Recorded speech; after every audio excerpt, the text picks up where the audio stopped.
This is it, folks. Hurricane Milton has just made landfall. This is a live look at downtown Tampa. We've been seeing rain and powerful wind too. Right now, NBC News is reporting confirmed deaths in Florida. This catastrophic weather event prompting storm surge warnings along much of Florida's western coast and critical evacuation orders aimed at saving lives. It's going to take us hours, if not days, to be able to come to you. This hurricane already spawning a destructive tornado outbreak in Florida. Homes ripped apart hours before Milton hit. But now, communities there, still stinging from Hurricane Helene, are now preparing for a bout with Milton. More than 1.5 million people without power. Thanks for inviting us in. It's 11 o'clock, and we are talking about the incredible risk from high wind and heavy rain. Jay Gray is getting a firsthand look tonight in Fort Myers. Well, good evening, and conditions here in Fort Myers dropping off, and that'll continue to deteriorate through the evening here, so more sustained winds and a more constant rainfall.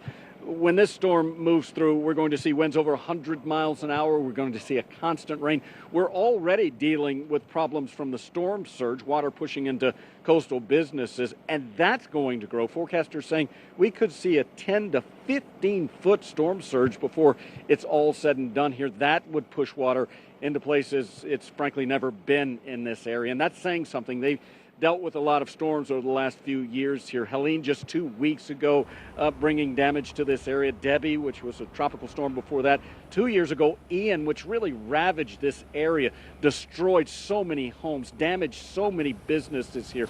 I talked to a couple that was evacuating, moving to higher ground and out of the path of this storm. And they said they were just feeling a sense of normalcy, that they had gotten things back from Ian 2 years ago. Now they've been forced to leave it all behind, move out of the way. They say some of the toughest hours are right now, watching this all develop and unfold, wondering what's going to be left here when they can finally get back in. There's concern that power in some of the hardest hit areas will be out not for days, but for weeks here. A lot of people preparing for what's going to be a long, a difficult go here as well. We'll continue to watch things. For now, though, that's the situation here. I'm Jay Gray. All right, Jay, thanks so much. Let's bring in Sean. He's been tracking things from the Weather Center. So, Sean, what can we expect here in the coming hours? Well, flash flooding, big problem here, Scott. In fact, all of Tampa Bay under a flash flood emergency at this hour here.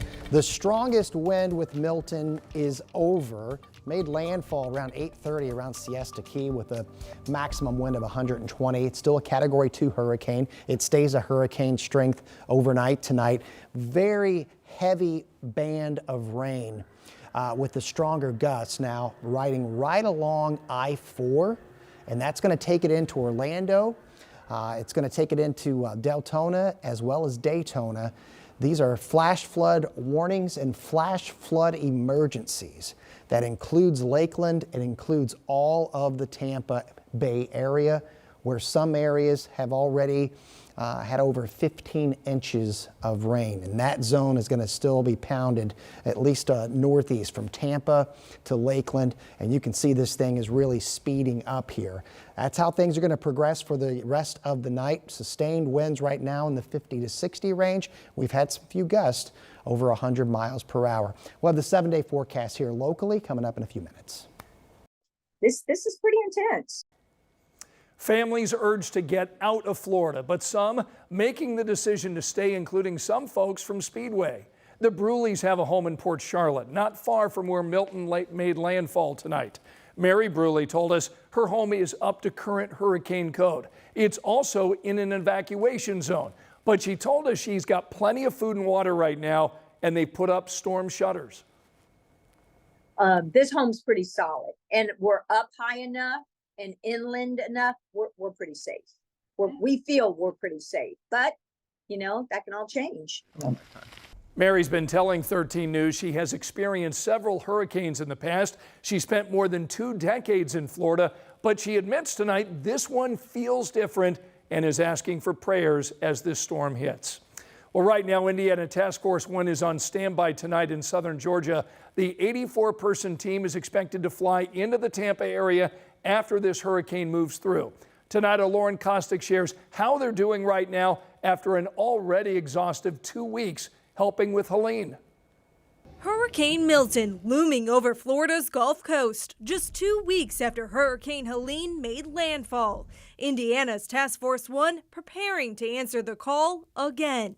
The guys are ready to go. We're going to be going down into Florida as soon as Milton comes through. The more than 80-person team has been in search and rescue mode for weeks. First starting in Florida and then moving to North Carolina. Now on standby in Georgia. We did a bunch of training today to be prepped for the storm for Milton to come in. With it being as strong as it is, we believe that there's probably going to be a need for us to be airlifted in. So we did a bunch of aircraft safety training today. The team also preparing equipment and resting up after being deployed for more than 2 weeks. Task Force 1 leader Jay Settergren calling his team resilient. The last 2 days, we've been really concentrating on getting some rest and just prepping for Milton. But very strong-minded, very sharp skills, have been practicing our craft and are ready to go into work. So everybody's upbeat and ready to go help. Their main assignment will be search and rescue, helping local first responders. And I believe with the size of this storm that they're going to be taxed fairly quickly just because of the, again, size and complexity of it. A team of Hoosier helpers ready to go when the call comes. Lauren, any idea when that call could be coming? Well, Scott, we're told they have to wait for this storm to pass and to make sure things are safe. And then as soon as they get that call, they will head down there, and that could even happen overnight. All right, Lauren Kostick, thanks so much. Governor Eric Holcomb is activating the Indiana National Guard tonight to help with hurricane relief efforts in Florida. 400 soldiers from units based in Lawrence, Gary, Terre Haute, and Albany are heading that way. They're going to be helping with things like route clearance and supply distribution. Now, you can monitor Hurricane Milton anytime on our 13 weather app. It allows you to check the storm's track right there on your phone. Plus, you can check in with our weather team on their blog. That app is a free download. You can get it in the App Store right now.